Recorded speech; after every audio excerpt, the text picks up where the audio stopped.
Kowa za a ji muryarsa. Ana ji ko? Ina jin ka daga murya. Wani bakano ne sai je bidda garin Nufawa. Da Allah kai shi bakunta sai aka yi sakwara sai aka yi wani miya da nama da kashi. To sun fara ci to kai dama bakano yunwa kake ji ka kuma ba nufe kwaɗayayye ne. Da kuka fara ci sai ka ɗauki kashi ka so mai yaga.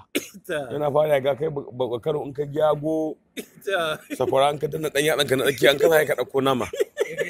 Kan ajima ba a sawu hudu ba na biyar ka ɗauke nama miya.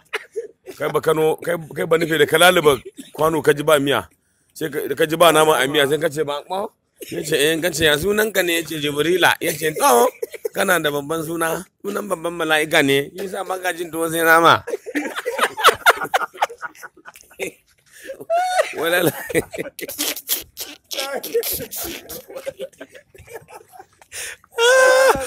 To wannan shine labarin Kanawa da Nufawa.